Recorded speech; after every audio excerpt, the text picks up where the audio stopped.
welcome to episode 141 of Board Game Blitz, a proud member of the Dice Tower Network and a podcast about all things board games that you can listen to in less time than it takes to get over a massive loss to an AI opponent. Board Game Blitz is sponsored by Gray Fox Games. This week, we're talking about solo games. First, we discuss a couple games we've played recently, like For Science and Cascadia. Then, we discuss our thoughts on board games you can play even when no one else is around.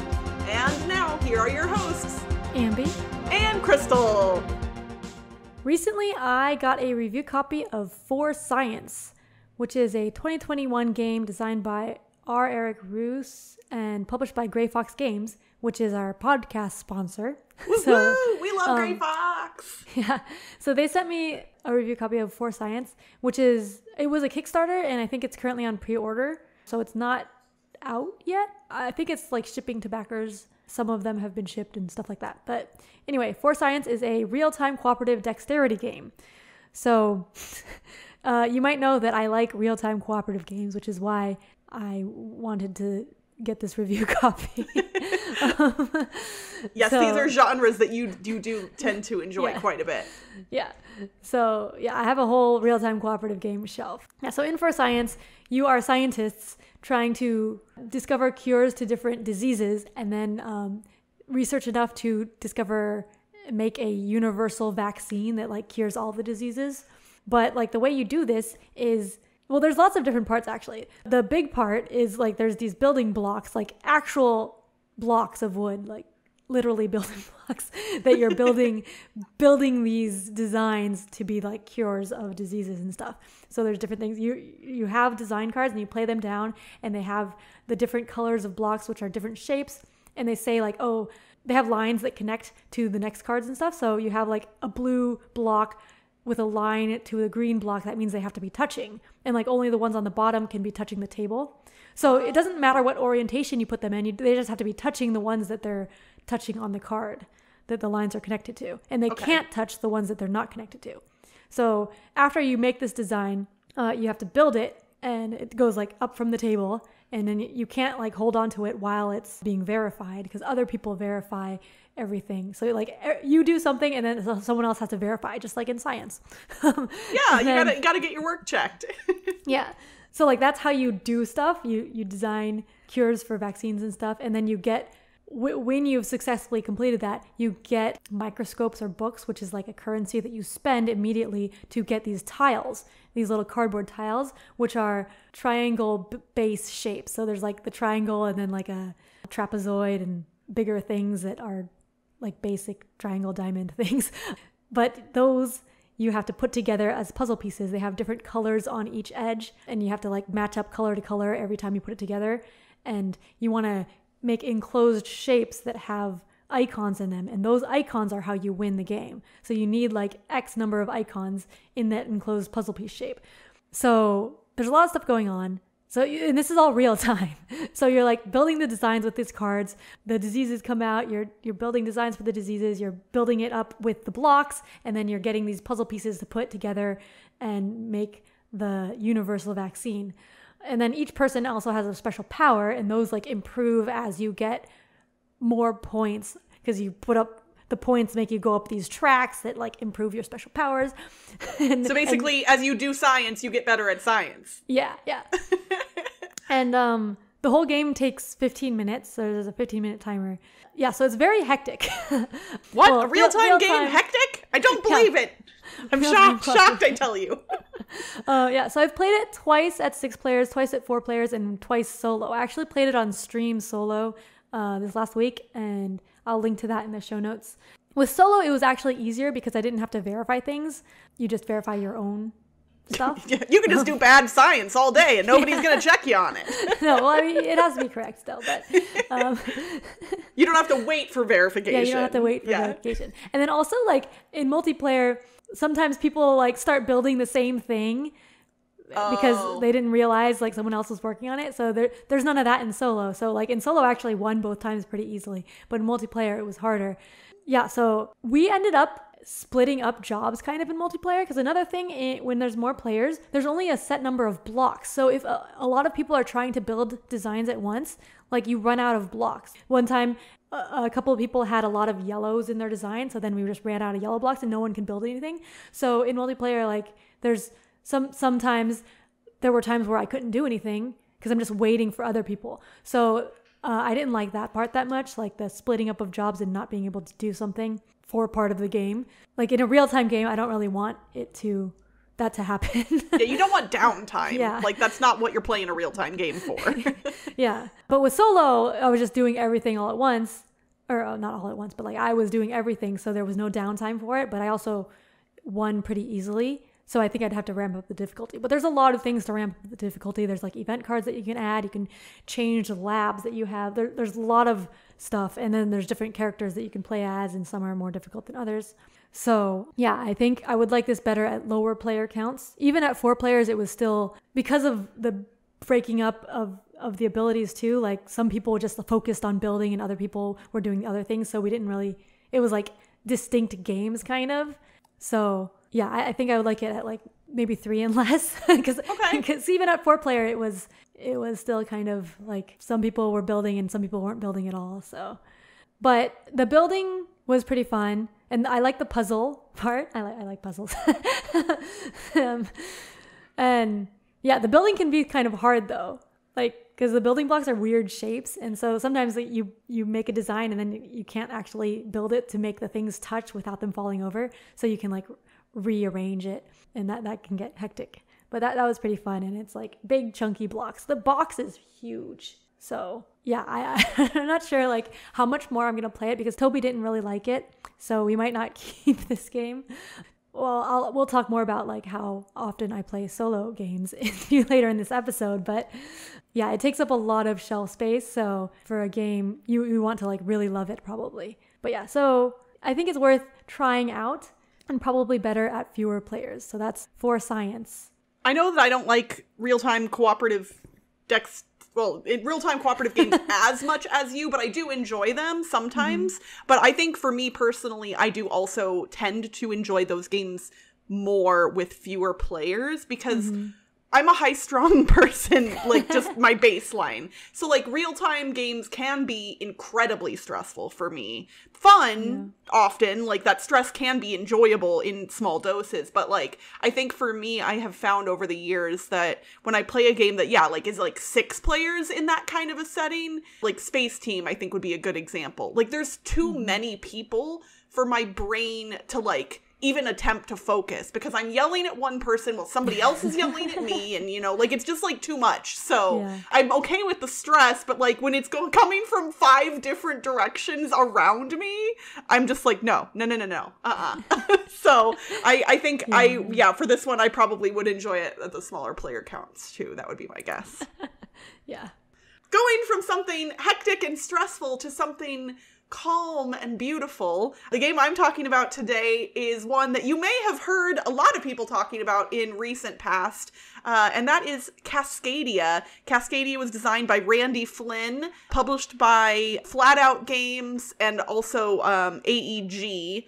And the art is by Beth Sobel, which I don't always call out the artists of games, but you all know I love Beth's art. And she has a Kickstarter going on right now, which I'm definitely going to plug. She's got a beautiful set of playing cards with the fully illustrated by her. It's on Kickstarter. And so if you haven't checked that out, the River and Stone playing card deck, you should definitely go check that out. But back to Cascadia. So Cascadia is a tile laying and token drafting game that features habitats and wildlife in the Pacific Northwest. So all of the tiles are hexagonal, and on your turn, you draft a pair of items. One is a tile that you'll add into your tableau, and one is a token that contains an animal that you will add to one of the tiles in your tableau. And it can be the tile that you just drafted and placed or any of the other tiles in your tableau.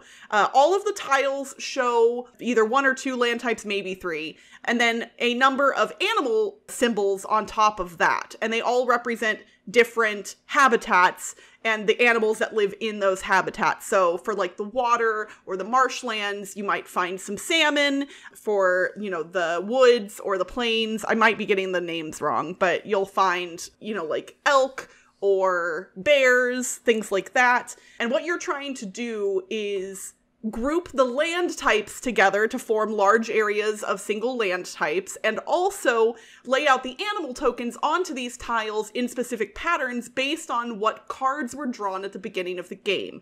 Every single animal type that exists on the tokens has a little set of, I think, 5 scoring cards, and you choose one for each animal type at the beginning of the game, and that animal will score based on the card that was chosen. So for instance, it might be pairs of a specific animal, or solo, like for the hawk, there's one that if you have just one hawk with not next to any other hawks, it'll score, kind of thing. Or bears maybe want to be in families, or foxes want to be next to other types of animals, things like that. So you pick one scoring card for each animal type, and then lay out your tokens, hopefully to complete those patterns. You draft tiles and tokens back and forth until you run out, and then you score. So it's one of those games that's mechanically very, very simple, a la things like King Domino, which I've waxed on endlessly about how much I like games kind of that fall into this niche where they're easy to teach, quick to pick up, but have some interesting strategic decision making and depth to them. And I would say this squarely fits into that category. I really, really enjoyed this one. There's a couple other mechanics involved. There are specific tiles that have a special icon on them, and when you put the right animal onto those, you get another type of token that can give you a special ability to help you wipe the tiles and tokens that are available theoretically, or swap and grab a token and a tile that aren't paired with one another. So it gives you more flexibility in what you choose. So it's not just always you're not just set in what you have available to you. There's some flexibility there. I love it. It's great. I've heard a lot of people talking about this, and I was doing that thing that you often do when you see a lot of buzz about a particular game. You're like, oh, lots of people are talking about this game. So one of two things is happening. Either it's just gotten hyped because it's hyped, or it's a really solid game. And usually one of those two things ends up being true. And in this case, the latter is most definitely true. I think this is a solid game. It is family weight. But, like, you could teach this to non-gamers and enjoy it with your hobby game group just as easily. I think this is one that a lot of gamers are going to enjoy having in their collection. It's not super long to play. And it's, again, the artwork, because it's Beth Sobel, is just gorgeous. So it's great to look at on the table. I'm loving this one a whole bunch. So that is Cascadia from Flat Out and AEG. Cool.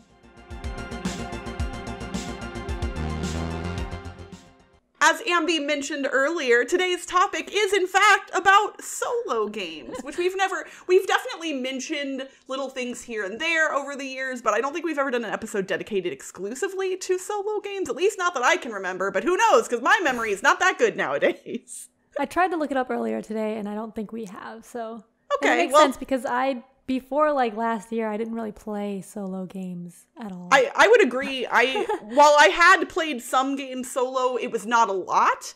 I've definitely played more games solo since the pandemic hit. And I imagine that might be the case for a lot of other people as well. Yeah, me too. And actually for me, it's been because of streaming. Like I still only play solo board games while I'm streaming. Yeah, I don't think I've played solo board games really outside of that.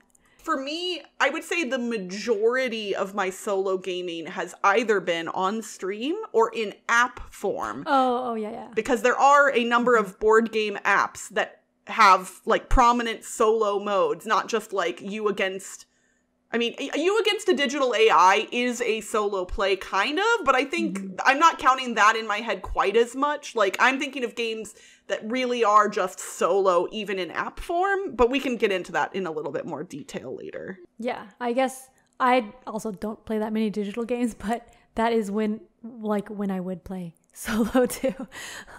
My board game, I have a lot of board game apps, but I almost never play with real humans on those apps, just because like turn-based gameplay where like it takes like a day to do a single move, I'm just less interested in that. If somebody is available right now and wants to sit down and play a whole game of Potion Explosion or whatever, I'm down, but like the figuring that out usually is a hassle, so I just play against the AI. Yeah. Yep.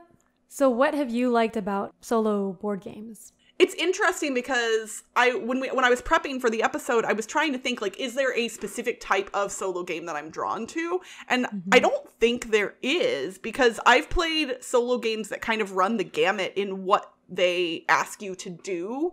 Like, some of my most played solo games are the Ganz, Schon, Clever roll and write series. So you've got Ganz, Schon, Clever, which is That's So Clever in English, Doppelt So Clever, Twice as Clever, and then the third one, which I don't remember the name of off the top of my head. It's like but Clever Cubed or something in English? Yes, I think that's right. And I have the physical versions of the first two and the app versions of all three. And I have played all three of those apps endlessly, like so much, because they're quick and they feel like a puzzle. So that's where I was kind of going with this, is I like solo experiences that feel puzzly, even if they aren't necessarily a puzzle per se. Like, Ganz, Schon, Clever doesn't look like a puzzle, but really it kind of is. Like, it's just, you don't know what the pieces are, right? You can take whatever dice you're given, and you try and fit them into the right places to get the best score.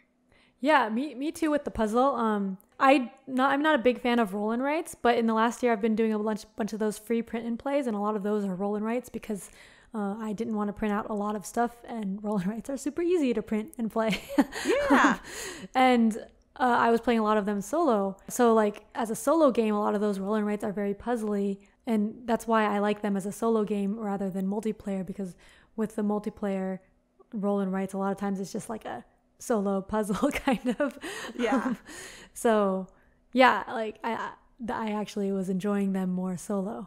I've also found for myself that I know that humans like to be rewarded. Like, our brains are wired to enjoy, like, being rewarded for doing things. But, like, I really fall into that because I have found that some of the board game apps that I play the most are the ones that have, like, achievement systems or like experience points that level you up. Like, One Deck Dungeon is a great example of a game I adore. And like, there's so many different characters to choose from. And every time you play with any of the given characters in the app, and this also works in the physical version, but it's a little different, obviously, but in the app, you earn experience points whether you lose or win a specific game, and you get to level up abilities on your heroes. So then, in the next game, it's interesting because you're like, ooh, do I pick the hero that I leveled up last time, or this other hero that I haven't played with yet, who I want to try out their cool stuff? And so there's a lot of interesting, like, things to achieve and unlock, and that keeps me coming back. I mean, the gameplay of One Deck Dungeon is great anyway. It's a dice allocation game, and it's super fun. But yeah, the achievements keep me coming back. And so that, and I'm trying to think of what other ones, like Potion Explosion, unlocking just the like game center achievements in that app. But that one I'm playing against digital AIs, so it's a little less solo per se. So I don't know. I like being rewarded for doing things, even if the reward isn't a real tangible thing. Yeah, I guess I don't play the apps. Otherwise, I would like that too, I think. But One Deck Dungeon, that's a cooperative game, right?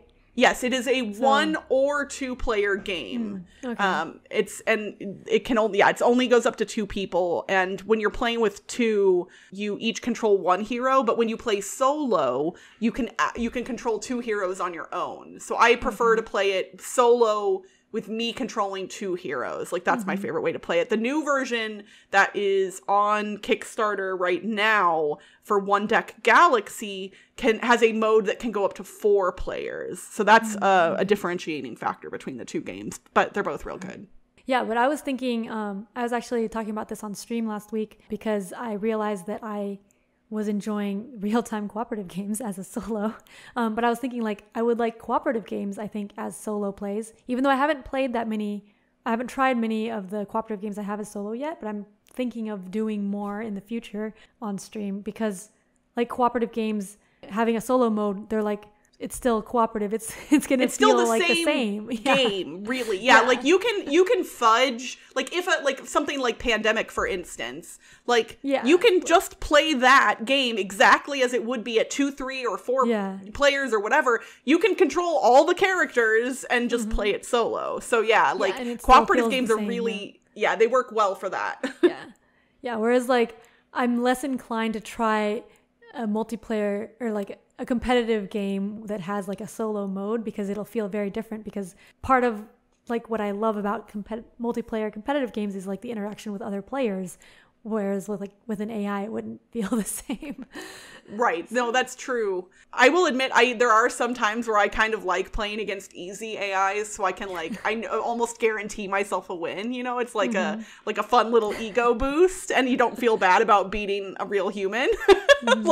So that's nice. The other type of solo game that I have discovered I like and want to try more of in the future are story-based games or adventure-y type games. So the most obvious and one thing that won't surprise anybody to hear is Legacy of Dragonholt, which could be played multiplayer. I would never. I really I think playing Legacy of Dragonholt multiplayer, especially if I didn't have the exact right group of people who kind of think like me and already whatever, I think that would be stressful for me to try and make decisions as a group, or to have another character in the party making decisions that I don't agree with. Obviously that is the crux of all role-playing games, is adventuring with a party and rolling with the punches. But for me, something like Legacy of Dragonholt, where it's really just more about the story and less about what you're doing, I just want to do that by myself. I don't need anybody else. Also, there's so much reading in that one that reading out loud is very tiring and a lot slower. I actually found that playing Forgotten Waters solo is really fun for that reason as well, because there's a lot of text and reading, and not everybody wants to sit there and listen to the app do all of the voice narration, but I do, and so I can just sit back and enjoy the voice narration and play the game with multiple characters, as that, and it just works. And so I've really enjoyed that as well over the past year and a half. Yeah, that's cool. Also, there's games that are made specifically for one player. And I've played a couple of those, and those tend to be good at solo because they're made for solo. Yeah, it's not a shoehorned thing in another game. It's just no, this was designed to be played by a single human. Yeah, but one of the free print and play games that I played, Black Sonata, which is also, I think, published. It is published. I got a copy, but it's one of my favorite free print and play games. It's a solo deduction hidden movement game, and it worked really well. And I think I talked about it previously too. It's mind-blowing how it works. So that's a really good solo game, and I really like deduction games, so that worked really well. And I also got to play Coffee Roaster, which is a solo bag building game about roasting coffee. You're bringing coffee beans out of a bag and trying to roast them and get them to a good amount, but then not burn them. So it's kind of a little press your luck and planning for that. So that one's interesting too. I'm trying to think if I own any solo only games. I don't think I do. I own a lot of games that can be played solo, but I don't think I own any that are solo exclusively. I think the first one we had was Friday, which we still have. And I actually didn't play that. We would play that together solo. Toby and I would just both sit there and be playing solo, but we're both kind of the solo player. Okay. Because that was back when we had more time. So yeah. Other things that obviously Ambie and I both like and have done are escape room games, although I think this one, I think you and I probably would agree that we're both kind of torn on, sometimes it's fun to solve a puzzle by yourself, and sometimes it's very frustrating to try and solve a puzzle by yourself, because, certain puzzles are tuned to certain brains in different ways, and sometimes you just need that person looking at it from a different angle to be no, it's that thing right there, and you're oh my gosh, and that moment of I missed the obvious thing, but it's fun to see your friend figure it out. And but I'm more liberal with the hint system when I play solo. You know what, I am too, and I've gotten even more forgiving of myself over time. I used to be very much I'm not going to use hints unless I absolutely have to. And now I'm who's sitting around grading me? Technically some of these apps or the games give you a score at the end, but who cares what your score was? Why would I want to sit there frustrated for 10 minutes when I could just move on? Use the tools you're given, have fun with the experience. Don't worry about your star rating. And that has been lessons I have learned, especially because I played a lot of escape room games during the pandemic. Yeah, so because Toby likes escape room games a lot too, I don't play them solo as much, but I have played the jigsaw puzzle ones because he doesn't like jigsaw puzzles. So those have been a lot of fun. That's cool. I wrote down like a few games that I've enjoyed solo. I've already mentioned a few of them. The Ganz, Schon series, One Deck Dungeon, Legacy of Dragonholt, some others that I really like. Number 9, which is the tile laying game where you are stacking tiles that are in the shape of the numbers 0 through 9 into a tableau that builds up on top of itself and then scores based on what level each number is placed on. I had not played this one in a while, and I actually played it 2 players recently again, and all it did was just make me want to play it solo again. This is one that I used to bring with me when I would travel. I would put all of the pieces in just like a quart-sized Ziploc bag. And you technically, if you know you're only playing it solo and not with other players, it's even smaller because you only need one set of the tiles instead of all 4. But yeah, this one fits on an airplane tray very easily and quick. And easy to set up too. So easy. You set up, put away, it's all, but it feels, I think, a little more satisfying than like playing an app game sometimes. Like if I want something tactile, number 9 is great for that. And for those of you who are not familiar with it, it's spelled NMBR and then the numeral 9. Yeah. But that brings me, like, one of the main reasons I don't like playing solo games is because of, like, the setup for board games. Like, I just rather play a video game. 100% accurate. Like, well, and what's funny, for me, it's not just the setup. It's the teardown. Like all of that. Because when you're setting up, you're at least excited about the thing you're about to do, right? So you're like, okay, this is annoying, but I'll get through it. Once you're done playing a solo game, I kid you not, Forgotten Waters stayed on my game table for like a week after I played it solo one time. Because I just was like, I don't want to put it away. And like, I just got lazy. And then I was like, okay, this is ridiculous. Put the game away. And it doesn't take that long, but it just feels annoying. I guess that's another good thing about a campaign game is you can just leave it set up. Or if you do not have a dog who likes to jump on the table, that is accurate. Yeah. Unfortunately, Maybe loves the poker table, and that is one of the places she likes to hang out. So I have to be very careful. I have lost a handful of board game components over the years. Not for leaving them out, but just like the dogs will chew on cardboard because, they're dogs. All right, well, we could probably talk about this for a long time, but I would love to hear from our listeners what board games that are either exclusively solo or have a really cool solo mode have you enjoyed over the years or during the pandemic specifically. I would love to hear about them because honestly, while I don't gravitate towards solo games, I'm open to new experiences, and if something's really cool, I want to try it out. So hit us up on social media or on our Board Game Geek Guild and let us know what your favorite solo games are. And that's it for this week's Board Game Blitz. Visit our website, boardgameblitz.com, for video and blog content, as well as to get links to all our social media pages. This episode was sponsored by Grey Fox Games. Last Light, a 4X board game with a quick playtime and spinning board, is coming to Kickstarter soon. Until then, you can get other Grey Fox games at a discount via their website. Just use the code BGBLITZ21 at checkout to get 20% off non-exclusive items. Grey Fox Games. Quality games cleverly crafted. Join the Blitzketeer community on Discord by following the link in the show notes. You can support the show by leaving us a rating and review on your podcast provider. And if you want behind-the-scenes access and an invite to our private Slack channel, visit patreon.com/BoardGameBlitz. Our theme song was composed by Andrew Morrow. Technical support provided by Toby Mount. Board Game Blitz is part of the Dice Tower Network. Until next time, all by myself. I want a game all by myself. Bye, everyone. Bye.